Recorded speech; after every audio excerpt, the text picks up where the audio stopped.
Mutton soup பண்ண போகிறோம். ஓகேவா? மட்டன் சூப் பண்ணி இந்த பாருங்க, மட்டனை கழுவி நல்லா கழுவி எடுத்துக்கிட்டோம். ஓகேவா? அதில் கூட என்னென்ன போட போகிறோன்னு நம்ம சொல்ல போகிறோம். ஓகே, மட்டனை நல்லா கழுவி எடுத்துக்கிட்டோம். கழுவி இப்போ நம்ம அடுப்பில் வச்சுட்டோம், ஒரு சட்டியில் வச்சு.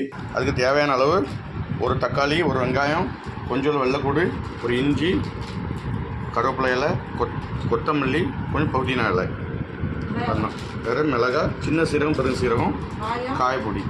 இதை நம்ம இது பண்ணி லைட்டாக தட்டி, இதில் தட்டி அரைக்கலாம். தட்டி அப்படியே நம்ம அதுக்குள்ளே போட போகிறோம். அந்த மட்டன் கூட போட்டு தவ வைக்க போகிறோம். பாருங்க, இஞ்சியும் வெள்ளைக்கூடையும் நம்ம தட்டி எடுத்துக்கிடுவோம். ஓகே, நல்லா அதை போட்டு நல்லா தட்டிக்கிடுவோம். உடனே இடிச்சாச்சு, என்ன அதை உள்ளே போட்டுருக்கோம். ஓகே, உள்ளே போடலாம்.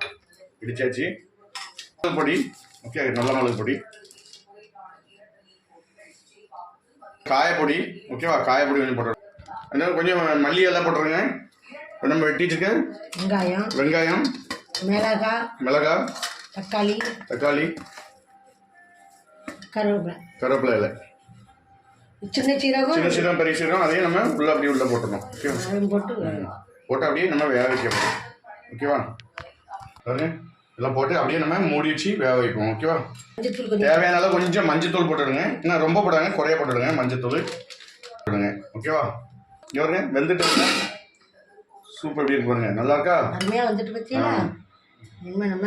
அப்படியே ஒரு கரண்டியில் நம்ம இதை ஊற்றுவோம். ஓகேவா? நல்லா அருமையாக இருக்கும். எவ்வளோ எடுத்துட்டு மீதியாக அப்படியே இதை வந்து நம்ம மசாலா போட்டோம்னா குழம்பு பண்ணிடலாம். வேறு ஒன்றும் கிடையாது. சிக்கன் மட்டன் குழம்பும் பண்ணிடலாம். மட்டன் சூப்பு ரெடி, மட்டன் குழம்பும் ரெடி. ஓகேவா?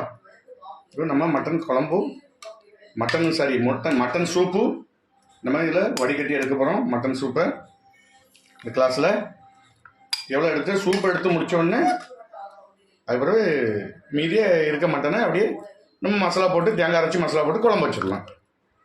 பாருங்க, சூப்பு ரெடி. எப்படி இருக்கு பாருங்க, சூப்பு சூப்பராக இருக்கா? சூப்பு அருமையாக இருக்குது பாருங்க. இதை நம்ம அப்படியே குடிச்சோன்னா உடம்புக்கு ஹெல்த்திக்கு ரொம்ப அருமையாக இருக்கும். ஓகே, நீங்களும் இதேமாதிரி பண்ணி குழந்தைகள் பண்ணி கொடுங்க. நீங்களும் பண்ணி கூடிங்க, ரொம்ப நல்லாயிருக்கும். மீதி இருக்க மட்டனை நம்ம மசாலா தேங்காய் போட்டு அரைச்சி போட்டு மசாலா போட்டோம்னா அது மட்டன் குழம்பாயிரும். இது சூப்புக்கு சூப்பு, மட்டன் குழம்புக்கு மட்டன் குழம்பு.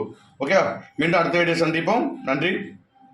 ஓகே, நன்றி, வணக்கம். இந்த சேனலை பார்க்குறவங்க பாருங்கள், சப்ஸ்கிரைப் பண்ணுங்கள், ஷேர் பண்ணுங்கள், எப்படி இருக்குன்னு கமெண்ட் பண்ணுங்கள். நன்றி, வணக்கம். மீண்டும் அடுத்த வீடியோ சந்திப்போம்.